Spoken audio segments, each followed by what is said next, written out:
A long time since I've done this one. You know this one? Remember the dry hands one? This is a lotion needed. Your hands are even... the hands are hurting my ears, bro. Listen. Welcome to an episode of Stoppage Time TV. It's not welcome back, it's welcome new era. You already know what time it is.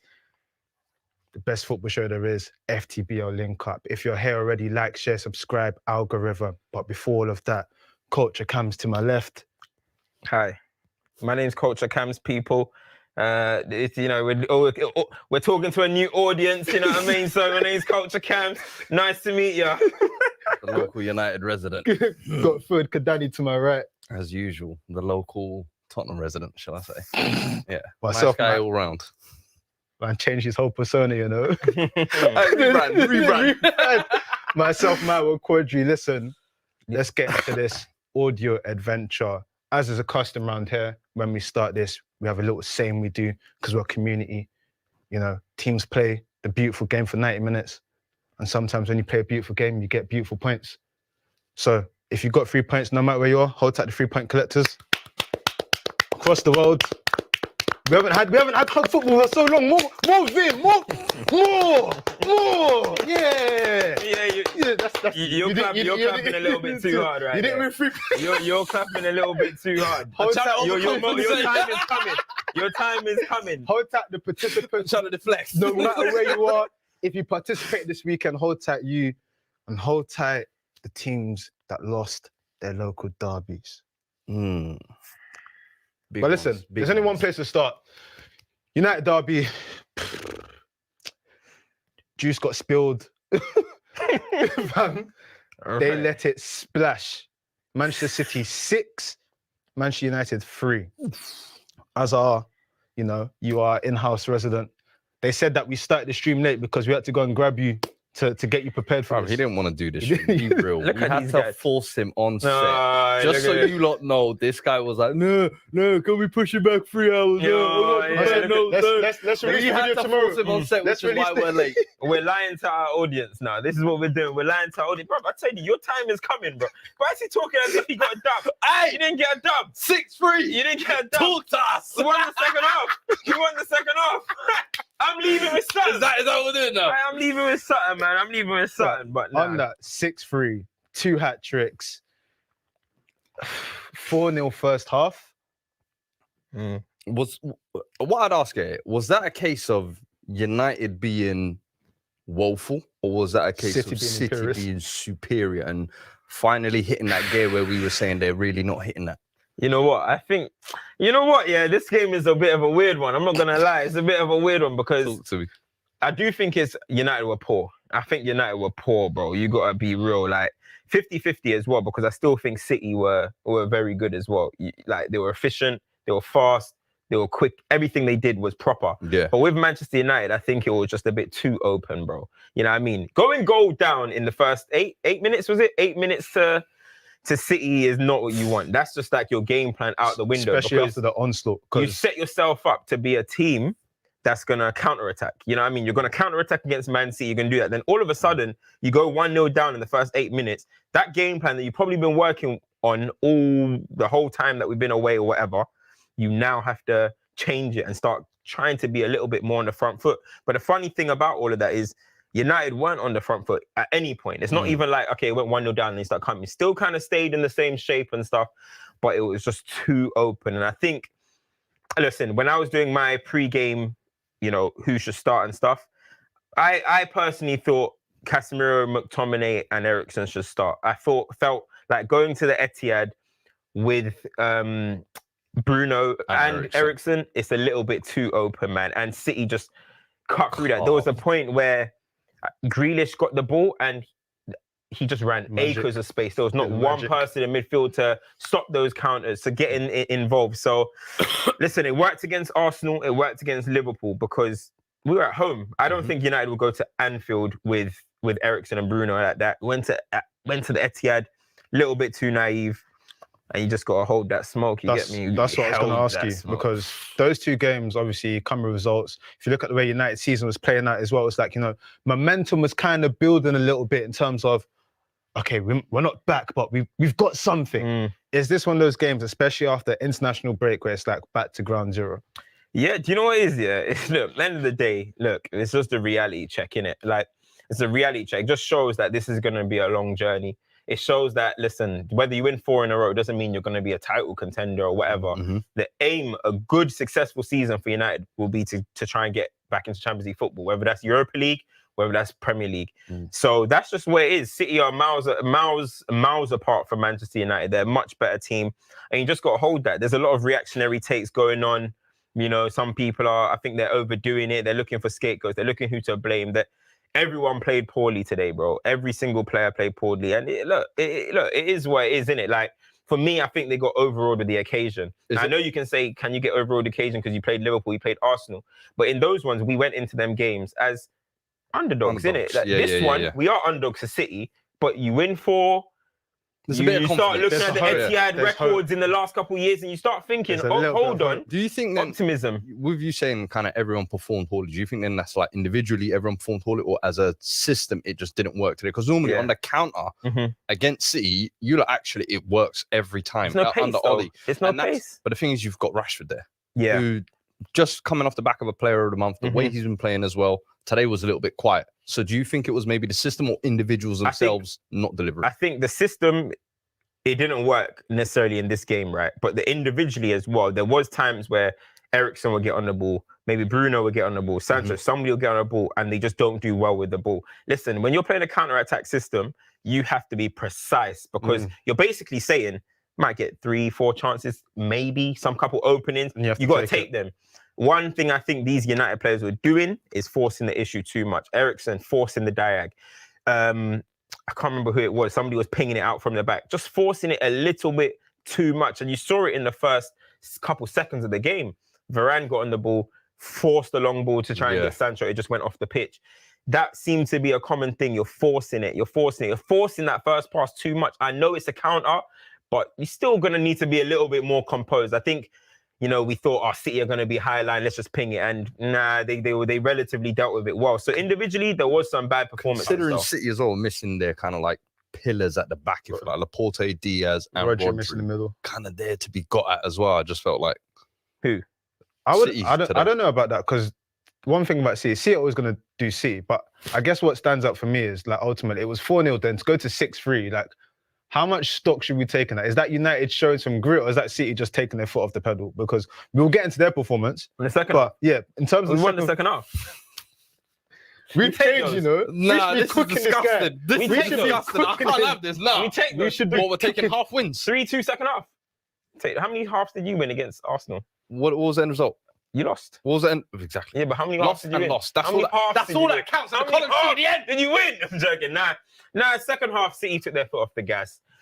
You're 4-0 down, bro. You got no pressure. Yeah. What are you going to do now? Like, you got to at least try and entertain the 5 fans that were left. And I mean, most of them were at home. Do you know what I'm saying? Martial FC was lit. Yeah, they were eating. Martial FC was lit. Hey, listen, I said a little comment. It's on my Twitter now. I said a little comment about Martial Nunes in the summer. They ran it back.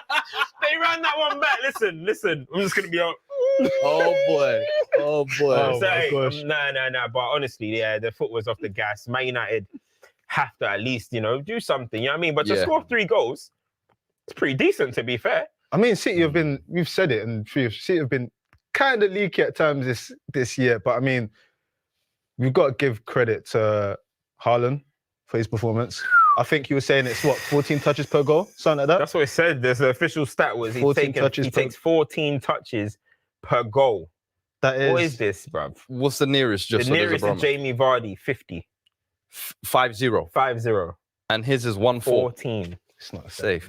And I think that obviously with the City system, as we were saying, you don't really need chance creation. You don't really need to touch the ball as him. But what you saying was it 3? Did he get 3 assists in that game as well? Something like that. No, he got 3 goals. I think it was 1 or 2 assists. It's he got 2 assists at least. Yeah. I said the hat tricks. How many hat tricks is that now? 3 hat tricks. 3 and first consecutive home games. Home ones, yeah. He's doing nonsense at this point, honestly. And I was saying last episode where there's gonna come a point when he feels like a cheat code. We're gonna have to make No, the Jordan rules, yeah. Listen, Jordan rules need to come in play for Haaland. And you lot think I'm joking, but look what he's doing. Grown men are being made to look like children. We were looking at Varane today. Man was trying to block ball. Ankle giving way from fear of Haaland. Nothing. Man said aura. Man said the aura of Haaland. Injured Varane, you know. Bro, I'm telling you, he's got man shaking in their boots. This is how I see it. I feel like there has to be a level of physicality or teamwork from defenders that is gonna that we haven't seen before almost to stop this guy, because what he's doing is unprecedented. Do you know why it's shocking for me though? During the game, we were watching everything. Someone tweeted the interview that I think he did just before he started playing. He was saying that this cross that KDB does between the half space of the goalkeeper and defender, it's undeniable. You can't defend against it. Bruv. And yet again, I remember saying, I was like, that's a shot. That's not like why is he crossing it there? Inch perfect. This, you called it a cheat code. I'm gonna ask you guys a question. We might go into some questions that are coming through as well. And by the way, if you're watching on Twitter, please go over to YouTube so you can leave comments, you can get involved in the conversation. FTBL, YouTube, make sure you do that.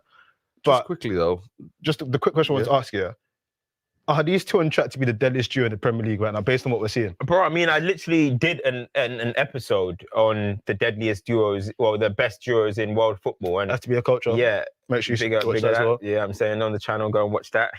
But I did I did it with, what was it? The second, I put them number 2 behind Vinny and Benzema at the moment. Yeah. Vinny and Benzema. Listen, go get your medals up before you start. Go get your medals Who's up. got the record? Who's got the record? Your chain's looking Who's dusty. got the record? Record hype. What are you talking about? It's the facts. I said in world football. The facts. I said in the world facts football. show Kane and Son are the best. Okay. In Premier League. Statistically, I put you guys in the top 5. You should be happy with that. That's what you're used to. Not 3 medals. Minimum. Fourth. I had you fourth. Who said? Messi and Mbappe. Why haven't you watched it? Oh, fair enough. Exactly. Why are you watching? I've been busy. FTBL, support the brand. Listen, man, never moving brand is new. this what we're doing now? Support the Bro, brand. I got it on my watch later. Support the man. I'll come around to it. Oh my days! But Go on, nah, as you were saying, bro, honestly, sorry. they're absolutely. For me, they're deadly, man. Like, look, I said, everyone, close your eyes right now and think about a KDB to Haaland assist. It's what you just saw there. It's insane. It's what you just saw there. This is what you're gonna see on and on and on. Like, bro, the guys are.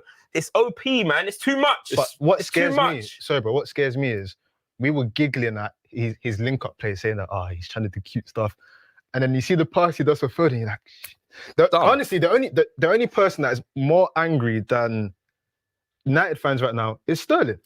He's probably looking at this and thinking, starving in that Chelsea team. He's like, yeah, man. When he saw that back post pass, he was like, it should have been me. Should have been me. Yeah. But honestly, this team looks like they're just getting better, which is scary. I feel like it's not even necessarily that they're getting better. They just now have. They understand. You know the other team, the other City teams, they had the passing, they had all this type of stuff, but they now have basically a play. They now have a play. They have a play, bro. And it's Haaland who's there, and it's just get that ball to him, and it's a goal. Because, bro, like, you look at the rest of the City players, when Haaland scores, they're laughing. Grealish is laughing. Foden is laughing. They really thought they could stop him. Yeah, they're like laughing now. It's like, it's become a joke. Like, oh, he scored again. He scored again. You know what I mean? And that is what it's becoming. But Foden as well, getting a hat-trick. I mean, listen, I don't know if anyone else remembers. 45, 46 goals he's got for City, something like that. I don't know if anyone else remembers, but I think it might have been 2003 or maybe it was 2005. I can't remember. Pennant and Robert Pires hat-trick against Southampton. Anyone remember that? You're going way back. Yeah. For me, they both scored a hat-trick at Highbury. And I think, I haven't checked the stats, but that must be the only time since two players have scored a hat-trick in the same game. And you think about it, there hadn't been a hat-trick in the Manchester derby for 52 years. And two-man get come like London buses, two-man get on the same day. You know what's mad as well? Like Speaking of hat-tricks, quickest players to 3 Premier League hat-tricks. Haaland's got it in 8 games. You know, the next man up, 48 appearances. Yeah, Owen's the next one. Who? Michael Owen? Michael Owen. Next one, Van Nistelrooy, 59. Next one, Torres, 64. Like, these are great names we're talking about, and he's just poo-pooing everything at the moment that's in front of him. It's nuts. I said he genuinely might rewrite. Like, people are saying he's not going to stay long enough, but like deep, like it's getting ridiculous. The question you said before, he might score 50 goals in the league. Will he? Well, do you think he will? If he stays fit, does Haaland hit 50? Yes or no? Don't put me on the spot. Don't put me on the spot like that. First episode, make a shout. Don't put me on the spot like that. Don't put me on the spot like that. Oh my God. MAS. What on that 50 goal thing? Before we start moving on from City, you posed something when we were in pre-production. We were just watching the game. You said something. And do you want to repeat, or do you want me to repeat about the 50 goal thing and if he was to leave? Oh yeah, no. So basically, I asked a question. I ask everyone in the comments as well. Everyone that's watching. So if Haaland, let's just say in a hypothetical world, Haaland scores 50 Premier League goals, then Real Madrid buy him in the summer and he goes, where would he be in the best strikers to ever play in the Premier League? Like, does he instantly enter the top? 50 goals, 38 appearances, boom, I'm gone. Where would he be? Boy, you have to have strong confidence. 50 goals in the best league in the world. 50 in your debut season in it. Bro. And it will never be done again. To add context, you got people like Ronaldo on the bench just watching him. Just watching him. Ronaldo's like, that used to be me v Ronaldo. And that was me v Elche, man. That was me, man. You know what I mean? He's like, that was me in the La Liga, bro. No, for real. It's crazy. I just got one confirmation. This was the 4th time in Premier League history that 2 players score a hat-trick in a game. Wait a minute.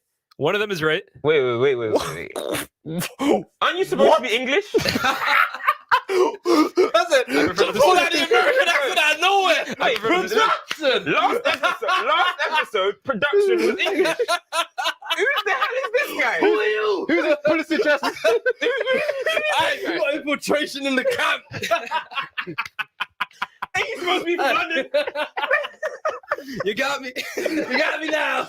You figured me out. This is the 4th time in Premier League history that 2 players score a hat-trick in the same game. Wow. One of them, you're right. The other one was when Leicester beat Southampton 9-0, and it was Vardy and Iosi Perez. And then Wigan beat Blackburn, but this was 2 different players. It was Marcus Bent on one team and Rocky Santa Cruz on the other. So this is only the 4th time. That is a throwback. That streets will never forget. Real talk. That is a throwback. That is streets. So yeah, that's an uncomfortable conversation, though. I think that 51, because then you start getting into, do peaks matter? Because Suarez, you look at that one insane peak year, does he get into those conversations? Yaya Toure, that one peak year, does he get into midfield conversations? He does. He does, but is it slotting? I don't think so. So I hear it, but longevity matters in my eyes. No, hey, but 50, 50's that's what you call impressive. That's what you call impressive. Listen, this is a hypothetical one. Yeah. It's nice to see where the gauge is on that. But I mean, what else to touch on? Hold on. Foden scoring a hat trick as well in a Manchester local. I gotta give you a clap.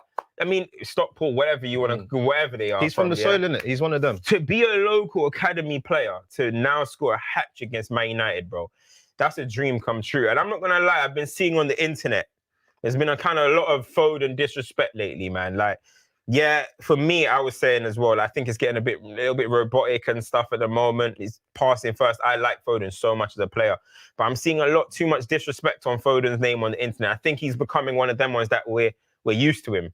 You know what I mean? It's the shiny new toys that are out here with the Pedris and Judes and I'm missing out somebody that Musiala. Yeah. It's now like our Foden. He's last year's Foden is a serious player. But do you think, though, the back end of last season, I don't think he was great. And the fact that was capped off with the young player of the year, I think a lot of people were annoyed about. Yeah. That it wasn't kind of earned. And then how he's kind of performed with England, people aren't really convinced. I think there's been a couple of things where the spotlight, but I'm saying the spotlight kind of gets brighter on Foden as he gets a bigger role within England and City. I think he'll naturally get critics like that. But if you turn a blind eye to Foden's ability, brother, you can never do that. The biggest thing, for biggest respect that you have to pay something like that is look at all of the players that have been brought into City, all of this and everything. He was earmarked as, listen, this kid in the academy, and he's going to do it. And he's done it. Bro, Mahrez is go and have some fun minutes. Foden's in the rave, skanking. Mahrez is there, coming through. Then if it left for me, you have to give him respect that in one of the best teams in the world, he is an integral part. Yeah. So respect to him, but what do you think about Grealish's performance today? It's all right. It was decent, you know. Great. I actually thought in the Man City colours, one of his better performances. And in a big game, derby game, this is kind of where you have to repay some of that 100 million. This is about, we'll say, 300k. Cash in. 300. Still got 97.7 to pay off. Production. We got a question from Rebecca here. She says, given the quality, strength, and depth of the City squad coupled with the woeful state of their rival competitors, is anything short of a treble/quad considered an underachievement? 100%. You were saying this. You were saying First this. of all, Rebecca, big up you. Female viewership. That's what we want. Hey, big ups. Female viewership. FB going through the roof. Do That's that what we again. want. Yeah, I mean, F's going up through the That's the roof. V. so That's the V. big up yourself. But you know what? For me, I said, what's the excuse now for City not to win the Champions League? They And I don't know have it's one. such a boring conversation. Everyone talks about it. But when you're bringing in Haaland, yeah, as I said, every team, when they're usually at the peak of their cycles, you know, you're talking about, you know, when United were at our best moments, we won the Champions League. When Real Madrid at the best moment, they went 3-peat. When Barcelona with AC. Pep, with Bayern Munich, that 2013 team, when everyone was just ridiculous. What team? AC What team Milan. broke that trend? Which one? What team Yeah, broke that Chelsea trend? broke that trend, but you shouldn't be proud of that. I mean, you guys are some of the worst winners I've ever seen in my life. Fam, listen, You know man. what I mean? But Hustle those Marcus are the Alonso running only around. team that Chelsea are probably the only team who, when they've had their best ever side, They've not maximized they've it. not really won Champions League. And Arsenal in their invincibles, I guess you can say. But generally, when you have your best sides, you win Champions League. So by now, at this point, he has to win the Champions League. You bring in Haaland, it's 7 years in, win the Champions League. I mean, look what they're doing to some of the teams. Look what they're doing to some of the teams in the league, like us right now. You know what I mean? So you're probably going to go win the Premier League again. I feel like that's what Bring it Haaland home. was brought in for. The main thing, agree. I think he will. I think Premier League is just kind of the bread and butter, but the main feast, what you're brought in for, is the Champions League. My worry is the way this season is looking.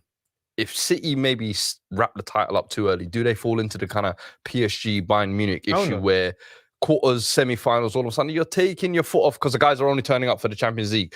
Does the Premier League become a thing where at some point it's, we've won it 4 out of the last 5 years? When do City start treating the Premier League like it's the Farmers League? Well, I hear where you're Pretty much there. I hear where you're coming from, but I feel like in this sort of mad season where October's compressed, everyone's playing about 9 games. November, everyone that goes to World Cup goes to World Cup. Haaland stays. Hyperbolic chamber, like Goku, he's there chilling, boom. This is the perfect moment to have a league where you wrap up the league early. And City have always been good. We always say that they have an amazing December and their squad utility is A1. This is the perfect time for them to literally be like, we've got the pieces. Yeah. We've got Mr. Champions League. He's the youngest person to get 20 goals in Champions League. We actually have all the pieces. For me, there's no excuse. The only team that you'd say that could probably try and beat them and pit them is PSG. Real Madrid, we've had a conversation about Real Madrid. We've had other conversations, but that's the other team that I expected to do something because of their front three and because of the momentum that will come after the World Cup. But there's no reason why they should not be front-lining for that title. It's very rare though, like the best team on paper for me wins it. And I hear what you're saying, like every team during their era, but even like the year you lot won it in 08 or what, I would have said maybe Barca was probably the best team that year. No, and we you would have maybe out, said, man. Scholesy, I get that. Hold that. No, I get it. But I think there's a slice of luck that always goes into the Champions League. The draws always play a part. I think there's so many factors in the Champions League that if it was just on paper, we decided from the last Final Four easy. But I don't know. I hear what you're saying. That's There's football in definitely the general, though, pressure and a want to win it. But I don't know if we can sit there, personally, and say they must win it. Look at this diplomat. I'm just saying, man. Rebrand. I'm just saying. Look at this diplomat. I'm just You know what I saying. mean? Can you sit Flipping there at the out. start of the They season and have say to win we it. must win it? Yes, you can. You must. I don't know any team that's must. that arrogant. Okay, listen. That is arrogance. Listen, to me. you must. With Real Madrid there, with PSG there, So arrogance. You must. Hear what I'm Arrogance. saying. Hear what I'm saying. This is really funny because obviously for those who are new here, they might not gauge who we are or know stuff we said before. You are the biggest. Pep has a black stare against him because he hasn't won Champions League. Hold on. Thank you. So I love that you brought this up. Why are you not pressing him that he has to win it? He does a striker. He has a complete team. Right. He has. And guess what? What? I love that you brought this up because this is where our show, you can see the growth in our personalities. So the first 2 years, I was of this mindset. There's a black mark on Pep's career. Then I realized, bro, you can't lambast a man's entire career just based Nobody's on one doing that, though. That's what you lot are trying to do. You lot are going to do this thing where Nobody's if doing Pep that. don't win it with City, he's a failed at City. Doesn't matter. Nah, bro. For me, I'm like, it's what he said last year was so key. As long as you are competing, as long as you are in the finals. He's not Nigerian, though. When did Pep turn Nigerian? What? That was Catalonian to the No, T. yeah, okay then. But What? listen, I feel like as Sounded long like as my you're uncle, always in bro. the semis and finals, that's all you can ask for. And if they're there this year again in the finals, you can't talk to them. I don't know, man. Listen, you can say it's a failure if they don't win it. But personally, I'm like, listen, I see where the project's going. Listen, to be that upper echelon of greatness, you got to win Champions Leagues. That's just as simple as that. That's why you can have some great teams, but you can stick it to, they were great domestically. To be that upper echelon, that the game remembers all time. Yeah, you get it done. You bring in the 25 goals in 20 UCL appearances in Erling Haaland.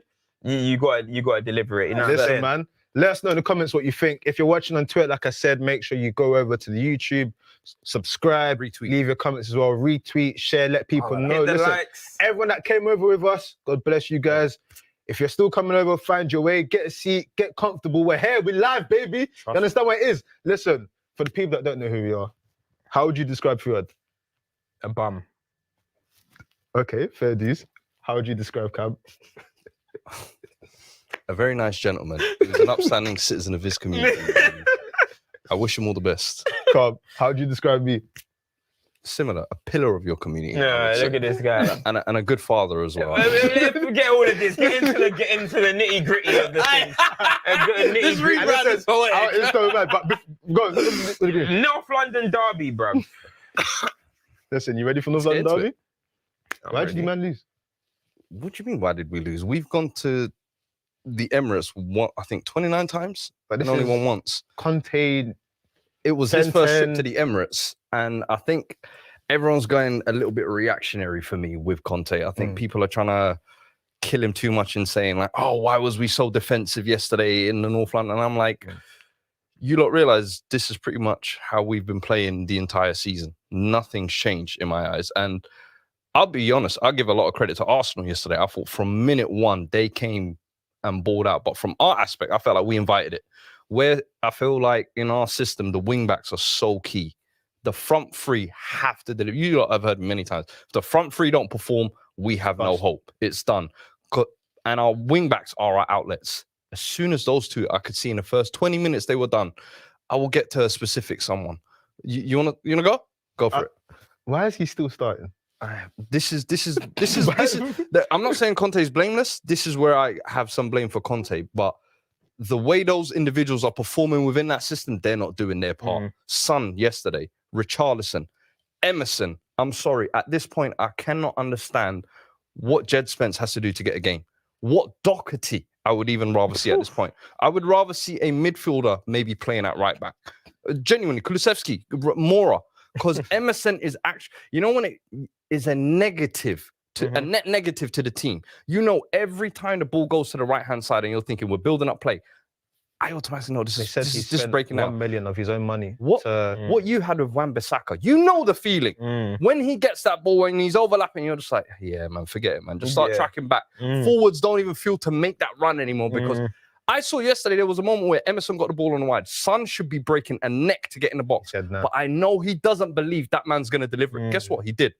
But Son is like, oh. And that's the point where I'm like, listen, individuals have to take count here. I can only blame Conte so much. And I think for picking Emerson consistent, I have to blame him. But listen, it's the North London derby, and I got to give Arsenal their dues. I'll be real with you. For as much as we were shit, they came and treated that and lived up to the hype that they've been getting all season, in my opinion. We're going to Arsenal, but what I wanted to ask you about the Spurs element is that's your first loss in the league this season. Which is why I also don't understand why the alarm bells are ringing so much at Spurs fans. And this is what, I think the poor performances are adding to it, where people are like, hold on, now we've lost. Now the slippery slope could begin. And I hear that.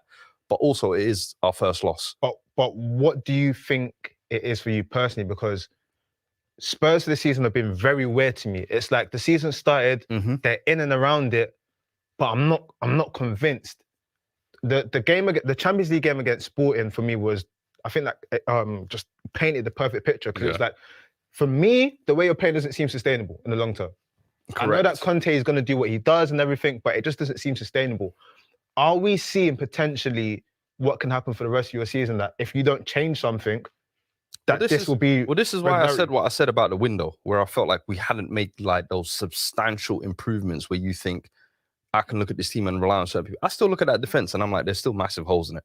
whether it's right wing back, whether it's Lenglet, whether it's Dyer, maybe Lloris yesterday had a bit of a shaky game. So it's like, if the defense falls out, okay, can I rely on my midfield? They're two workhorses. They don't have a bone of creativity in them. Then it's like, if the front three, all right, we're going to rely on you lot to get the goals. They don't turn up. This team is too reliant on, it's too top heavy in my eyes. And there's no like second. This is why I kept saying we need to sign that creative midfielder. 60th minute, you can then say, do you know what? We can go and bring that on. That will kind of unlock the game a little bit. What were we doing yesterday? Our subs? Sessegnon, Doherty, Sanchez. No, we need to make sure this ain't embarrassing. In a North London derby. So for me, it's like this is what I said about the summer. We're not equipped enough, I feel like, to be up there competing with those top teams. And even Conte said it, we're going to need another 2-3 windows. People are saying Richarlison and all this. This is an example for me. Any prediction before, and I was like, yo, a draw is hopeful, but I expect us to lose that game. Is part of that the whole mentality thing that's not shifted, or is that just reality? I agree there's still a mentality that needs shifting, but in that game, I don't think it was going to happen there, in my opinion. These are the types of games where I would like us to maybe take the game to the teams, but as I said, if you don't have the equipment, what are you going to do, bro? Listen, let's get into Arsenal though. A good friend of mine, Arsenal fan, he messaged. He said, "Congratulations on the move. Hope you will get more than 2 minutes." My friend, you'll get 4 minutes. You'll get 4 minutes. Let's go. How legitimate is this Arsenal team? Because we're looking at a situation now where they're top of the table, they're playing good football, they're beating their rivals, they're beating, they're playing well. The defense is looking good.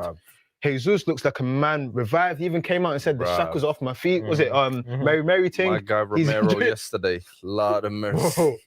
Scary. Lord of mercy. That was the first game Romero where I looked at him and was like, yo, we had a rough day. We had a rough day, bro. How legitimate is this? I'm not gonna say tout challenge. How legitimate is this process right now from you guys' perspective?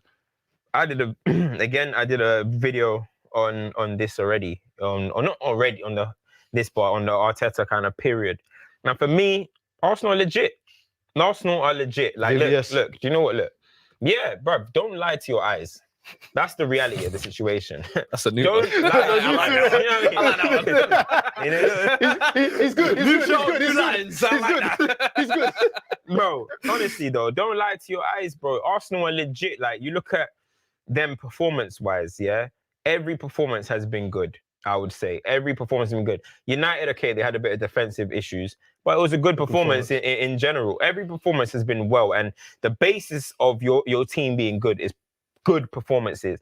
The odd team can go and snatch a result here and there and whatever. You know what I mean? You're asking, is Conte things the same? Because maybe they're snatching results. Yeah, they're scoring, whatever. But when you look at Arsenal's actually performances, the foundation of it, Arsenal have been fantastic pretty much every game this season. They're all playing in the right zones. They've got a player that I said, what was it, 2 games in? Is a transformative player coming in Saliba, bro. That is the type of signing you bring in. When Diaz came into, I don't rate Diaz that much, but when Diaz went into City, Impact. It was that way. Van Dijk went into Liverpool, it was that way. And that's how I see Saliba going into that, and everyone around him is going to be better. Gabriel, he's still fluffing around, but when you've got someone like that next to you, you can still have relevant confidence. And it's not only just him, though. It's all through the team. Partey is a big player for them, and they need him to stay fit. The only game he missed, Man United, they took an L. You know what I mean? And then you got Jesus. You got to start looking at the spine of the team. Jesus, Odegaard, Partey, Saliba, Ramsdale. That is a good core of your team, and I think Arsenal are legit, bro. Put it this way: ESR's out for a few months, and he was like a key component in their season last year. Obviously, he started going to the bench and everything. How many goals? He got double figures, right? 10, I think. Yeah, it's like ESR last year. And it's like, oh, that's fine. There's no problem. Like, they still got things like, that I like that little phrase you coined there. You have to be legit. Like, you can't even try and fault what they're doing right now. They are playing great football. They look like a team. They don't want to take disrespect. They're scoring goals. They look like they can score more goals. And coming up, if they get through October, busy October, without injuries and everything, you start thinking, okay, cool. You know what? You've built enough of a gap to try, and even if things go a bit shaky, you're still there because they've started the season. That's how you want to start a season. Usually, we always talk about City, right? And say that City, they start okay, and then December they start flying it. You want to start so much that even if it goes a bit shaky, you can then regain your position. And boy, like seven wins from 8 games. If anyone said to you that if anyone said that there's going to be a team that wins 7 wins, you wouldn't say Arsenal. Arsenal. You would have said, oh yeah, that'll probably be Liverpool and City, and they're just going to be flying away, and everyone's looking down. They're 11 points clear of of Liverpool right now.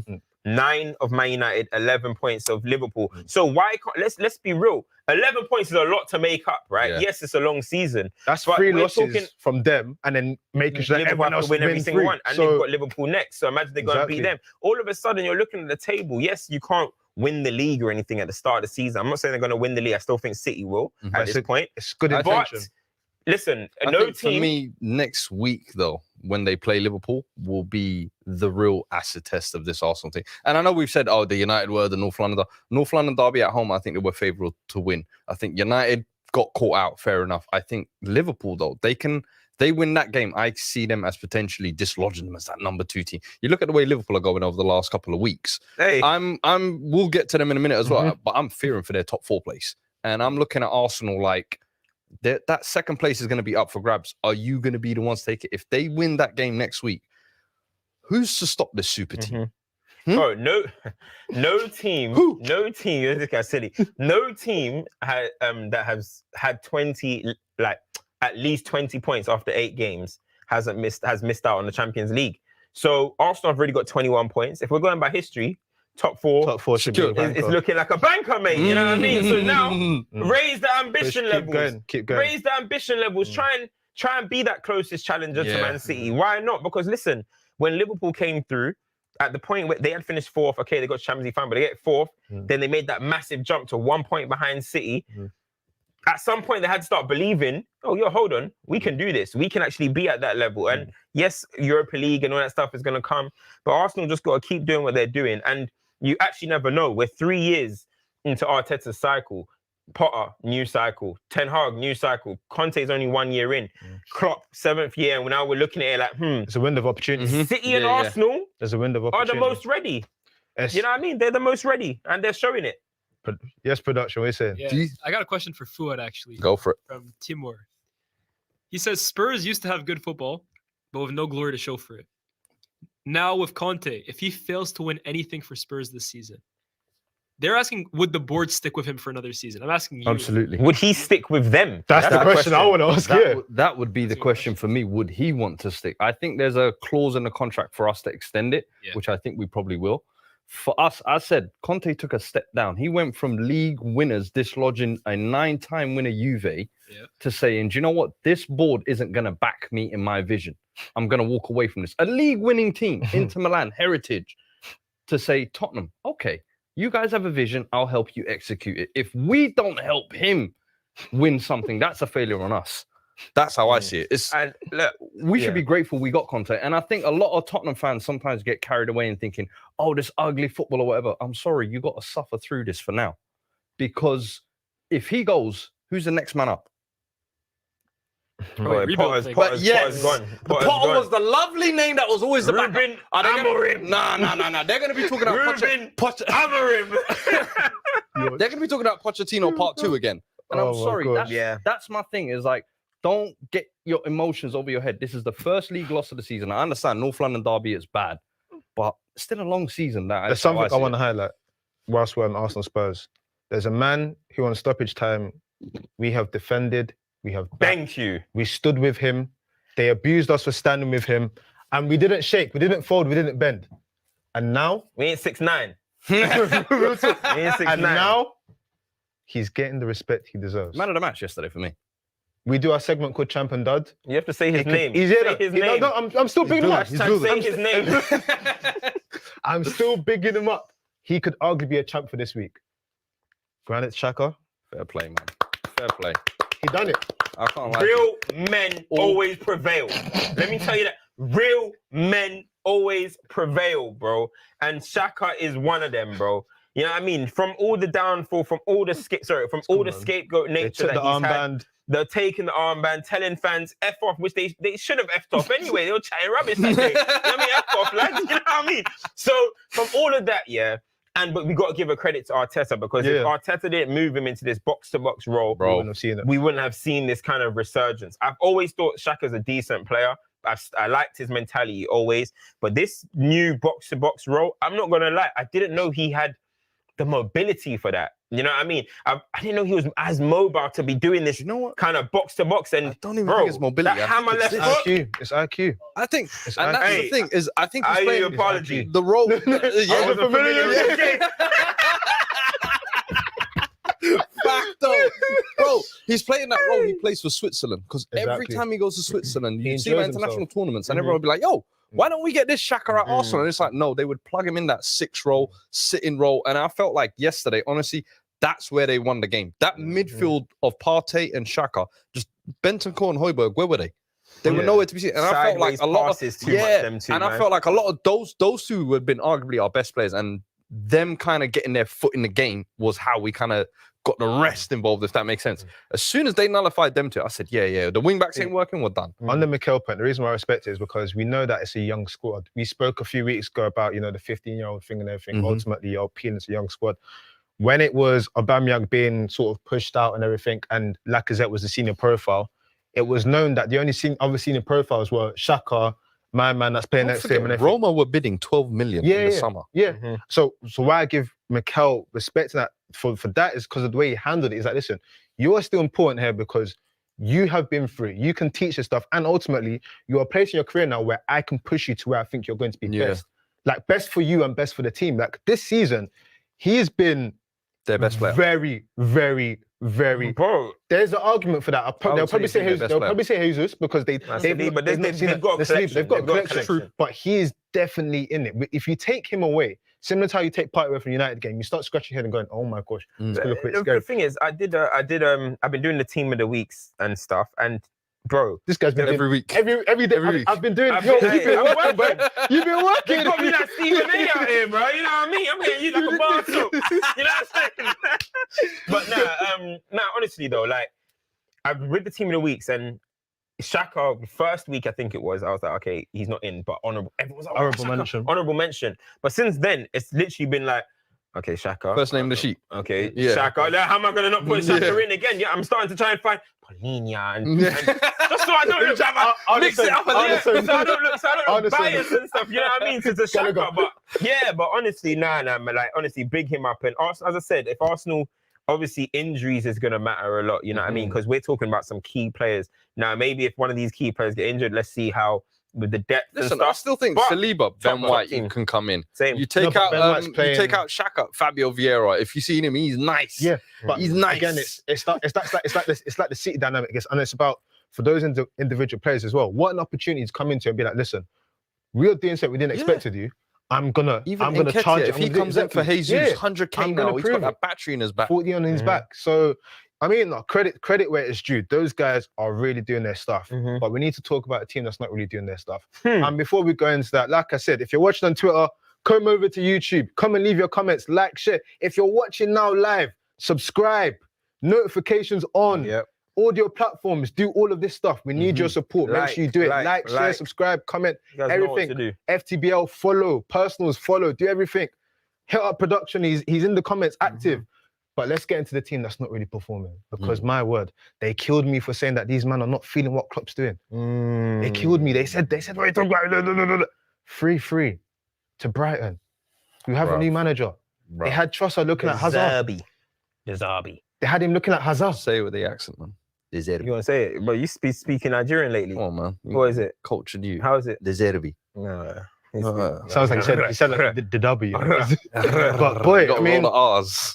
For me, there's a few things here, right? So the headlines for me are that Liverpool are only 1 point ahead of Everton. Give it that they've got a game in hand. The headlines is that, Southgate was abused for what he said about Trent. But I'm looking at Trent's performance. I'm like, well, is this not justifying what it said? The headlines for me is that the man on the right, as we call him, Mo Salah, walks away with an assist. But even the assist, you're looking, it's like, bro, the headlines for me is that Bobby Firmino is having to run it back to make sure that this Liverpool team even look a little bit nice. The headlines for me is that they are being carried at times by if it wasn't Harvey Elliott or Carvalho at points of the season, what are the OGs doing? No, but honestly, those are the headlines for me. I hear what you're saying, but even in the bigger picture, right? The teams that Liverpool have beat were Newcastle, Bournemouth. and Bournemouth. All right, Bournemouth was a walk. You know what I mean? Scotty Parker, see you later. You know what I mean? Newcastle, they scraped that one. Honestly, Liverpool have not performed well in one game this season. 9-0, you performed. Other than that one, I do not believe Liverpool have had a good performance this season. And that is the scariest point. Just as I just said with Arsenal, you've performed well. Liverpool have not performed well in any game for me. And that's obviously shown with the results, 2 wins, only 2 wins in their games. But it's a big picture. They're not performing well. The system is not working at the moment. Bro, and yesterday was at home as well. And it's the alarming thing for me is how un-Liverpool-like they look. So like lethargic. The players that are off form as well, like Van Dijk, Trent, Salah, it's all the key men. And as soon as you can't look to your big guys, I always feel like everything kind of starts to fall down the team. I think a little bit of what you said, and I think Pep has always said it as well, to keep those top players at that level motivated after 4 or 5 years of basically this run, to tell them again, listen, we're going to go 90 points again. We're going to do Champions League final. Are they getting tired of that message? And I'm not saying they are, but it's a factor of all these things. As we said, there's a transition going on as well with a lot of these players. Darwin Núñez, Luis Diaz, all got to fit in the mold. Jota coming back. Firmino's having to run it back. So Liverpool are in a weird space right now. And that's what I said earlier. Like, I genuinely worry for their top 4. Like, they could be going from right at the top to all of a sudden that surprise team where we're looking at, they're finishing 5th this year, because you can just see they're so far off. When they're still bringing Milner on as a substitute to change the game. At left back. I'm like, what are we doing here? But it's not only that, though. We have to look. Klopp's in-game substitutions, in-game decisions this season. Transfer decisions and not signing a new midfielder and then admitting you were wrong. Which is on him. And then spending that money on Darwin Núñez, who, okay, cool, we all know, well, Harley's showing you don't need any time. Minute. But to be bringing him on, we're only 7 games in, dog. And you're bringing him on, £100 million signing, we're only 7 games in, he's coming off the bench to do a 2-minute run out. It's crazy. So you spend so much bro, that's what you spend so much of that money on a player like that with a club like Liverpool, who do not actually spend that much, don't offload like that. Your mold, You've got to get that one right. And for me, this rebuild that is meant to be doing or whatever, it's not looking good right now, bro. Because what was it? I think it was against United, maybe, I can't remember.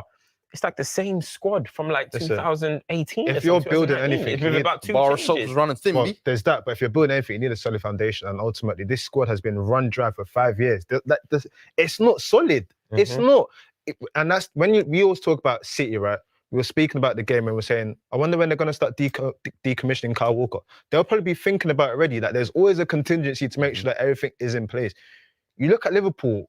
One of the good things you said this season, you said if you saw a midfield of Henderson, Milner, and Elliott for any Premier League team, would you be scared? No. This Liverpool team do not have the ferry anymore because ultimately the big players are not really performing as well. Playing out on the wing for thing. It doesn't feel like that's starting to not feel like question. Klopp. From now, let's say till January, what could be a quick fix solution that Klopp does to, let's say, even paper over the cracks? Let's say we've acknowledged and accepted Liverpool are not what they used to be, but now I need to address the issue. What can Klopp do short term? I think he's done it already. That's why he's starting Bobby. That's his fix. He's like, listen, bro, I need you to find form that you... But that shows he's not tactically flexible. Well, that's a conversation. If Man United go through some bad form, I won't be surprised if all of a sudden we see a 5 at the back. I won't be surprised if Spurs went through crazy form. I even think Conte might even would switch it up. Tuchel, what happened? They'll start getting to a point. He's like, let me try a back 4. So the question, Klopp, have you seen it from Klopp before? Are you tactically flexible, mate? You know what I mean? I want to see. Where I was leading exactly. I want to see, because Liverpool actually have a squad that can actually play a 5 at the back formation. Now, I'm not saying that's necessarily the way out. Maybe you want to go 2 up top with Bobby and Núñez. Who knows? Some but you've got to find exactly a way of doing it, because one thing that every team are doing is Liverpool are predictable now. We know what they're gonna do, and what we're gonna do is, where's Trent? Oh, there he is, pick him out. That side. Let's get to wherever Trent is, and every team is eating off it at the moment. So he has to find a way, and he pretty much confirmed himself this when he was back in Trent against Southgate or whatever. He pretty much confirmed that Trent's a system player, bro. He's in our system, in my way, in the way I play. So he should have never done that. He basically confirmed it. And now look, the system is kind of crunching at the moment. Hendo's not there with the legs anymore to cover for Trent. You're looking spooky, my boy. And that's the thing. He's looking spooky, but I'm like, this is the same old Trent we used to. I said, the only thing is, everything around him is falling apart. Van Dijk is not able to get across. Maybe Matip's coming back from injury. Henderson's not really there. I said, and all of a sudden, those things that were covering up all his cracks are being exposed. And anything he does attacking-wise don't matter.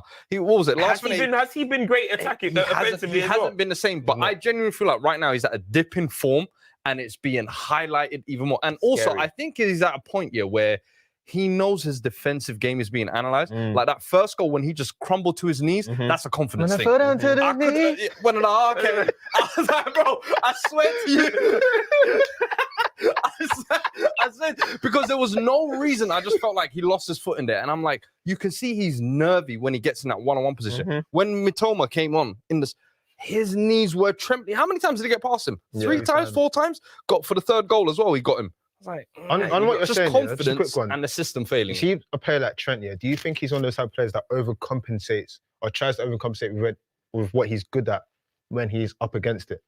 Yeah, because I was seeing yesterday, there's quite a lot of times where he's trying to whack the long ball, zing these passes, do the little outside the foot, and I hear it. You're trying to make things happen because people are questioning defense. You need to at least be like, hey, yo, hold this smoke offensively. But I actually don't think it's clicking both ways for them as well. But look, you're high energy, high tempo. Arsene Wenger likes the violin and the piano. I like rock and roll. You know what I mean?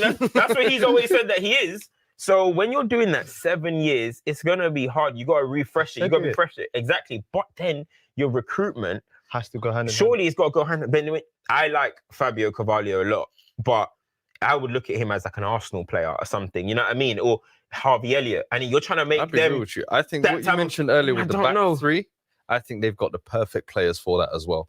If you've got a back three, Trent and Robbo as wing backs, they ain't really got to do defensive duties. You have Carvalho and Elliott behind a Darwin or a Diaz. Boom. You mean Salah? The only thing that worries me about evolution, them being baby, evolution time. It's time to move on. We know what's holding everyone back.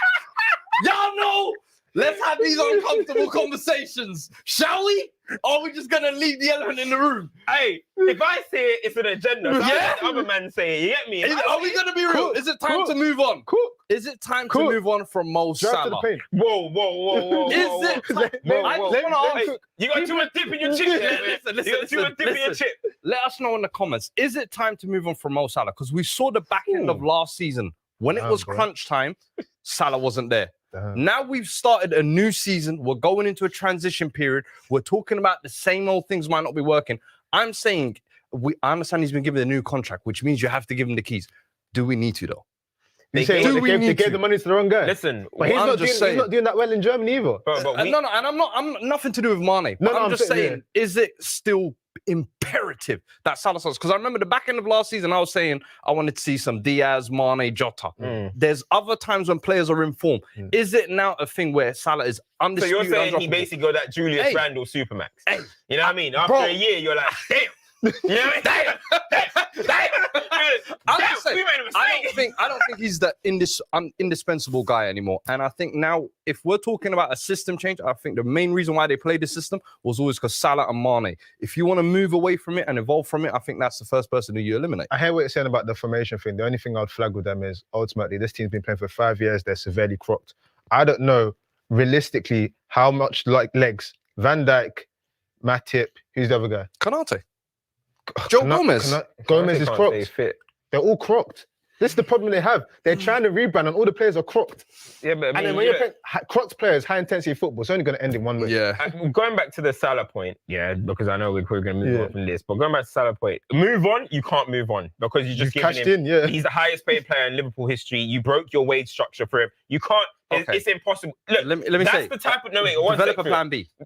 I agree. Develop a plan B, but moving on from him, that's the type of decision that will get your manager sacked, bro. If you moved him on and it didn't work out, that's when FSG have to look at it like, he's lost his marbles, mate. We just gave him 400 bags. You know what I mean? Well, you go. You know what I mean? You go. So, you can't even offload him anyway. You can't, forget about talking about selling. He's going to do his thing. He's still going to score his goals. But now it's about what we are seeing is that whatever people want to say about Mo Salah, he's not a guy that can carry teams. You know what I mean? He's not that guy. I don't think he's that guy that sends you to the next level. Okay, when the team is good and you've got him, oh, that's great. But you look at, I'm not even going to do the typical comparison because that's what everyone would do, right? I'm not going to talk about the man from Belgium. You know what I mean? I'm not going, the ghost from Belgium, you know what I mean? I'm from Antwerp. I'm not going to talk about him, but he just doesn't give you them vibe that he can lift a team's level in my opinion, bro. And it is what it is, innit? Like, he's just not in the puds, as Man they say. whispered. Yeah, We got one question about Liverpool, and I guess this kind of just sums it up. Do you guys still think Liverpool can pattern up and go on a run like they have in the previous seasons? And like at this point, I'm sure he's asking about the title, but is top 4 now like looking unlikely? I think that's the target now. Yeah. I think now they have to really try and get it together to get back in the top 4 race. In my opinion. I think the title's gone. This is an interesting question for me because on Stoppage, we've had frequent conversations about the nature of winning the Premier League, where you have to do 16 game win streak, 17 game win streak, 18 game win streak. Mm-hmm. The question I have for myself now is, can Arsenal do that? Which is interesting. I don't think Liverpool can do that because the team is disjointed enough. I know City can. I've already been on record saying that Haaland is going to break Vardy's record of scoring in consecutive games. So now it's the battle to the moon of who can consecutively win games. Chelsea can't. City are unbeaten in like 20 or something.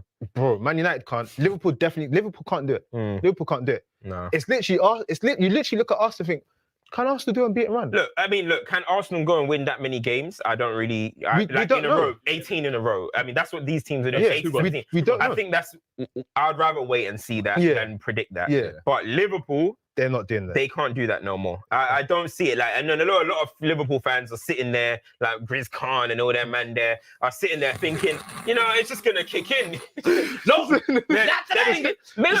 thinking like, oh, it's peak, but we've done this before where we've gone on. Do you know what they're doing? Like that no more. when you have a bruh. generator, ain't yeah? coming next year either. Yeah. You know when you have a generator, and it's like, Sources high. leave it. Grizz Khan sources high. You know when you have a generator, like, let me leave it for 5 minutes. He's gonna come. Liverpool do this and that. Oh, it's not catching. No, I'm seeing Liverpool fans say, you know what? At least it's not as bad as Juventus. That's where it's got to. They're looking at Juventus's lineup and going, at least it's not this bad. That's where. So when United fans are looking at AC like, hey man, we're twinning our failures. Yes, they won the title. Oh my gosh! Listen, man. Stat 2 with Arsenal and Liverpool. If Arsenal beats Liverpool next week, they go 14 points clear of them. Jesus. What did I say? They take over as that second team if they win next week. There's going to have to be a team at some point that are the closest challengers to Man City. You know what I mean? And one thing you got to always do is capitalize on people. Well, in that moment, you can argue when Spurs were going through that moment with Poch and stuff, you might want to, it depends how you want to say, maybe everyone else wasn't, maybe at level Spurs started capitalizing. Leicester, we don't know how. No, you're right. I always felt that as well. Yeah, you've got to capitalize on other poor teams. Exactly, you've got to capitalize on these moments. And Chelsea, we don't know what's going to happen with them. It's like, it still feels that Chelsea's season hasn't really got going. It's been a weird little season for you guys. The thing is, like, obviously our game wasn't like, anything major, but it's one of those, that fan base is so split because it's like, we should be here. Yeah, but we've basically just started the season again. We've got a manager that's never done anything in this realm before. We're still trying to figure out the best team is. You've got a Aubameyang coming out of nowhere and playing. So where's the game? Where's the Liverpool-Arsenal game? Emirates. What time is that kickoff? Is that matters? It's sunny day under the Emirates. The library gets jumpy, innit? It's spooky still. The library gets jumpy. Spooky still. If it's at Emirates, I fancy Arsenal, bro. No cap. Listen, that might be Arsenal. That's not. Jota hype. 16:30 kickoff. 4:30 kickoff. Is that on Sunday? Is that the game we're coming off? That's the game we will be. So listen, if you're watching now, that. we are live right after that game. So make sure you have your Sunday prepared for that. Notifications on. Trust me. But listen, other stuff that's happened. You know what? Wolves sacked their manager.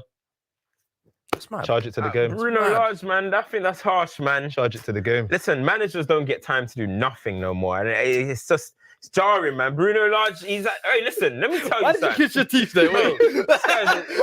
Hey. Talk to us. No, hold it. No. Bro, the guy has had it tough, bro. Like, Wolves, have had a lot of injuries. Neves, by the way, was playing centre-back yesterday. Wolves have had a lot of injuries. Their striker, they actually play decent football until they get to the final third. Their striker, Jimenez, cracked his damn skull.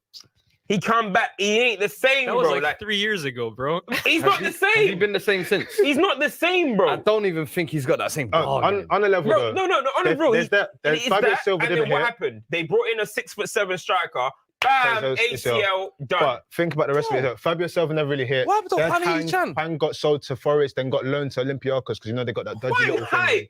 They got that. Nah, bruv, he was Korea's That was next like- one up. Bro, The the Son what? had him there. He had like two good games. I remember. The one against- And we gave him champ of the week. Bro, I remember that. We gave him it's champ of the like week. flipping I was happy Lin for him, Sanity. Listen. Wang Sanity. That is so true. I Wang swear. Sanity. For It like was like 4 2 weeks, games, I was 2, like, 3 yo, games. this guy could be a problem. Listen, actually, small correction. We're not going live after that game. It's the Everton United game we're going live after. Yeah. But we'll cover that game. So make sure you like, share, subscribe. Listen, now that we're live, we can engage more. So this is where we're going to questions. Question time. People's questions. We got one for you actually, Maze. Let's go. Can you ask about Chelsea's midfield and lack of defensive midfielders? Should Graham Potter go for Edson Alvarez in January? It depends on what you want, though. It depends what you want. It depends what you want. People are tired of Jorginho because he's got no pace and everything. But the way he plays, managers like it because it's quote unquote progressive. We got what's this guy's name? Dennis Zakaria. Yeah, we just got him, so I don't know why we Where's go for. homeboy? Where is he? What? Where is he? He's not. I haven't seen him yet. Haven't seen him yet, so I don't know why He we're was linked to saying. Villa in January as well, I remember. So I don't think we'll go for anyone. I think we'd have to see him first. And knowing Brighton, Potter and everything, Alvarez is not going to be the first person he's going to find some Bruv, you lot gem almost, from like Poland or something and be like, this is my holding you lot midfielder. almost forked out dumb money for Alvarez that he wasn't worth. He almost Yeah. got caught up in the Ajax. Like, Yeah, you know, they were just yeah, selling yeah. everyone for high Yeah, fees. yeah, and they Listen, were, we were you doing. want Alvarez? If anyone's ever played FIFA, you know when you send your scouts out, yeah, and it's so generic, Yeah. it comes back with basic names. Like, I'll take one of him, Yeah. one of him. That's what Chelsea did. So that in terms of what The the first part for the rest of our season. Yeah. Can you ask about Chelsea? Yeah, I guess just about their midfield in general. Our midfield in general, we need to sort a solution. We need creativity in there, man. I would love to get a creative player there. We need a creativity. It's so I mad. would actually love a Madison at Chelsea. I cannot lie to you. You need that. I think he I said would that love last it. week, you know? Yeah. I would love a Madison at Chelsea. Someone that just that's a good shout. someone that's just unpredictable, can goals and assists.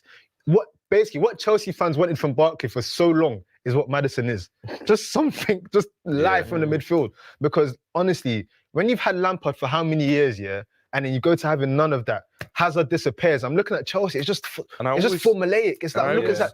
I got happy because I saw Aubameyang do a turn on the goal. I thought I saw Drogba, bro. I've been suffering, bro, man. I need something And I new, always something hear fresh. the DM debate with Chelsea fans, but I don't know. I just think until Jorginho and Kante are both gone, you lot are not going to feel comfortable splashing out on that position again. They're both And one you know foot out the door, that's inevitably the thing, who it's going to be. Who, Jorginho and Kante? One day ago, who the They DM can't give replacement. Kante a new contract. No, they're both one foot out the door. Is it? Yeah, they're both leaving soon. They're both and one the foot out the door. replacement is Rice. It's inevitable. Mm. Fight it or hate it or love it. No, my whole thing is, it could be Rice, but the way Rice is progressing as a player, right? I don't think Rice likes to be called a DM. Do you get where I'm coming from? Mm. When you Yeah. tell Rice, listen, you'll be Rice, But in a way, like, Gallagher. Mount. Mount. Come on and go on. yeah, but you look at how Basuma played under Potter. Yeah. It could be in a way True, like that. He was true, getting yeah. around. He and had, stuff, he had, you know? yeah, it was. He can It be was more of a progressive box to sometimes. box, Sometimes yeah. just sit. But Yeah, Sometimes exactly. Mark Kane, Yeah. nullify him out It's again. essential. It's essential midfielder. It's not like a. Basuma hype, by the Well, way. yeah, but- Seen I him, got I the won't get statistics into have that. come in for you, Cam, on Bruno Lage. Out of their last 15 league games in 2022, What's he gonna do? What's the stat? they have 1 win. And they sit in 18th place. It ain't easy. That's your boy, yeah? Still don't Yeah, deserve he's it. He still don't deserve it. Still Yeah. don't deserve Man it. said, bro. F what was bro Ollie. did, that's magic. Still don't deserve it, bruv. Oh man, what other questions Yeah, have we we got? got Trick7. He asks, what are your revised top 4 predictions 8 games in the season? Revised. I don't know what you guys had. If you guys want to give your original I ones, don't just in remember case what no we one did as our remembers. original. The originals we Whatever were mine was, debating. I'm taking Liverpool out. Shout. I think I'm taking Liverpool out of my one. I think mine is. You gonna guys be didn't have Chelsea in. City. Yeah, I think mine will be City, Arsenal, United, Chelsea. No, Arsenal and Chelsea. I never had us in there. No, I think you took Arsenal out when I said European. Actually, no, you didn't take Yeah. Arsenal when I said European. I don't think you had But us. in yeah, there. I think you said it was I us think it'll or you. be Liverpool and Spurs 5th and 6th. I think we get top 4. I think Chelsea get top 4. I think City win. I don't predict the Arsenal drop-off being as mad as I thought it was. I think they'll tail off, but I don't think it'll be as mad as I thought anymore. They've built too much of a lead for it to completely disappear, which is hating crazy. So I might have to go Arsenal second. Yeah, it's weird. And if it doesn't, I'm winning either way. Yeah. I'm winning either way if it does happen. City, Arsenal, Chelsea fourth. United third. I think they'll get it together, man. Ten Hag's building something, man. Nah, I think I'm going. I got City, Arsenal in the top four. Potter's never done it before. That's the thing. I got City and Arsenal in the top four. I've got Spurs and United. No, I ain't got United in the top four. Spurs and it's tough between Chelsea and Liverpool. No, I'm gonna go Liverpool. I'm gonna say Chelsea and United miss out. It's Potter, man. Big shout. Potter's got he's got to get it together. He's never been in this sort of realm before. So this is gonna be the first year of you not being able to cash in that. We're leaving on something. No, this year, no. I've left with nothing before. Cup run. Welcome to the club. Actually, no, I haven't. There's not been a stoppage season. I haven't left this. Every season you've left with something. I like it. Damn. Yeah, new studio as well. I like it. Alright, cool. What other questions we got? This one's a super chat from S. Big up. Oh, big up the super chat. Yeah, big up. Is that the first ever one as well? No, there's a couple. It's the first one. Legend. Hey, you are now in stoppage history. Give him a shout out, bro. Just S. Just S. S. That's our favorite letter in the alphabet now. New favorite letter. S for stoppage. Yes, you get me. Big ups. It's very simple. It's not even a question, honestly. It's almost a demand. Okay. Damn. We need to have a discussion on Sancho. Oh wait, hold on. Can I do this one, please? So friend of the show, Cam's best buddy, Cam's idol in many senses. They both play centre back together. Rio Ferdinand. He watches the show. He's been watching the show for a few years, as you guys should be watching as well. Rio Ferdinand once commented on the Stoppage Time post and gave a lot of gusto because I, and quote, said, there are loads of Sanchos in the world if you look properly. A few years later, everyone's now look Sancho. Rio. Anthony, you're the same. Rio. But hey, listen, I can come to 5 and talk about it as well. Give me a message. Listen, I've said for a while. Sancho's a tidy. Even that aspect hasn't been showing too much. But Sancho's a good player. I think so. But honestly, I think people are thinking, when Man United get this perfect team, that he's gonna be like integral, a part of it and stuff. But I'm honestly struggling to see it. I think that lack of explosiveness, that lack of being able to take a man on in the right areas, like get us up the pitch, worries me. I've said that if Sancho's going to do well, he's going to have to be getting the ball maybe in areas just between the fullback and the centre back, and maybe he can cook there, because there's no denying that he's good in the final third. Yeah, there's no denying he's good in the final third. But for me, I just think there's more to the game than just the final third. You know what I mean? And everyone has this image.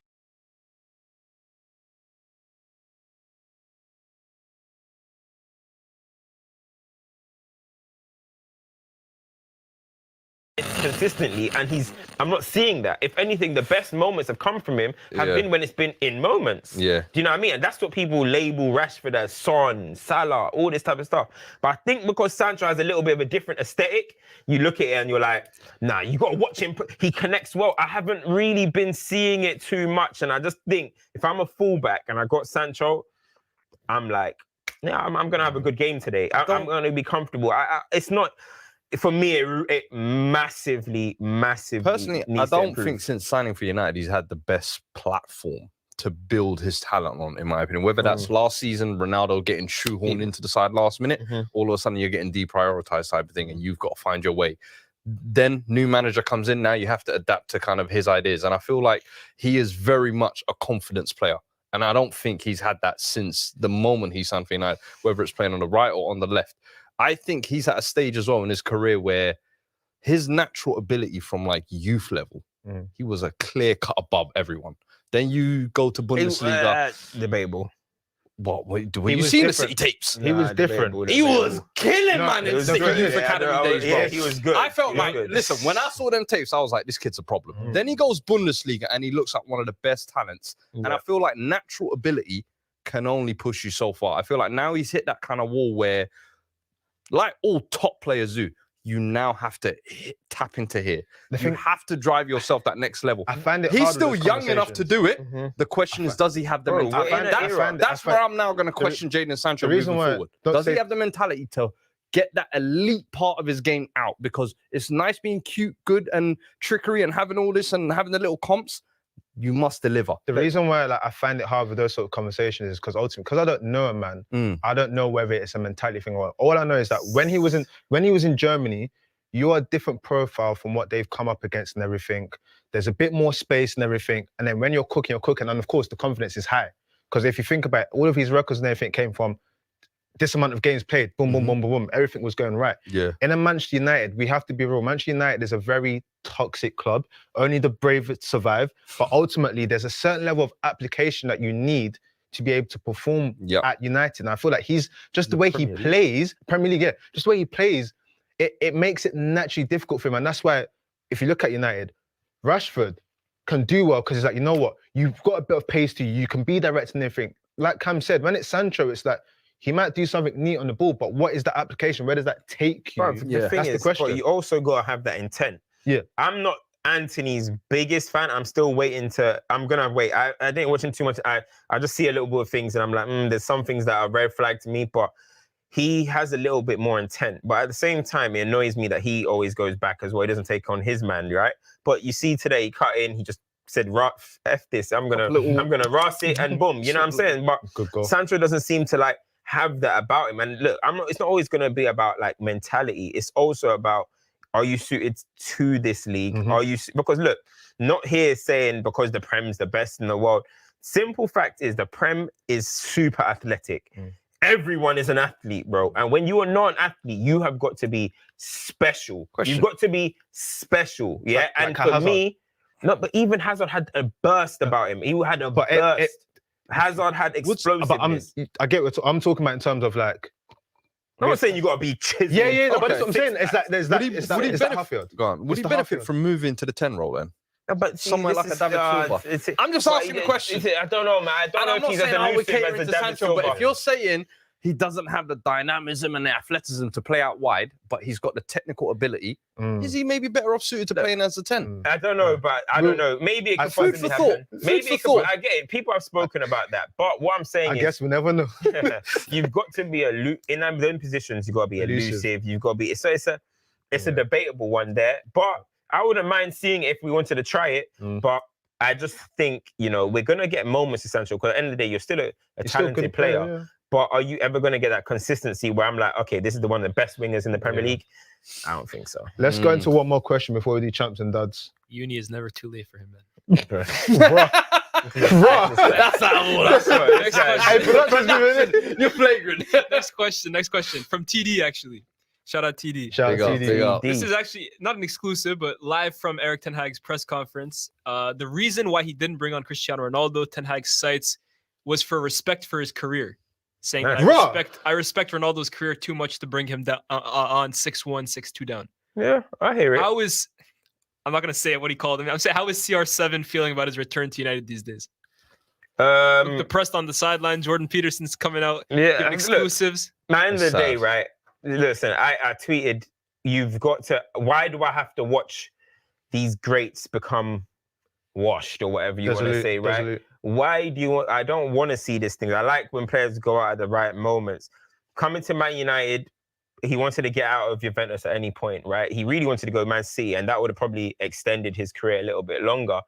However, in the game that Man United played today, if Ronaldo played, United were trying to go over the top. It would have been a whole different kind of setup, you know what I mean? And listen, no one can turn around and be like, well, he should have played today because everyone was celebrating the win against Liverpool. You're celebrating the win against, you celebrated the way that Man United set up in those games. So it was, I understood why he didn't play. It's just a shame to see, look, he's not the player that he used to be. He's not a top 10 player in the world anymore. He's not, one of the best players in the game anymore. I still think he can offer certain things, but if it's going to be coming off the bench, then it's kind of a bit redundant in a way. And it's a shame. It's a shame. I hope he has a good World Cup. But hey, he's just gonna fizzle out probably to the end of the season. I'll keep it light. He just has to charge it to the game, man. It's one of those things where, when transfers are happening and this affects that and affects that and affects that, that's what he got caught up in, man. Like ultimately, like You want to see someone like that keep going. You want to see them people But leave on a high, This man. is the reason A why it farewell happens, man. tour. That's what you want to see, This innit? You got to charge it why- to the game. Lesson in life: never go back to your ex, ever, ever, ever, ever. If you had I'm just Kadani saying don't go back to your ex. But You If heard only it they here knew. If only they knew. Listen, boy, not much that But can be nah, said yeah, now. But Ronaldo, listen, it's a shame, man. You don't want to charge it see to the that. game, man. You don't It want to see happens, that. it happens. Let's go. Champs and duds. This is the segment I will show if you're new, where we give respect to someone that's done something sick. It doesn't have to be someone. It could be something in general. And duds, well, anyone that's done anything silly, ridiculous, below par. Dud give them worthy. that. Let's go duds first. My nomination for dud, I don't know.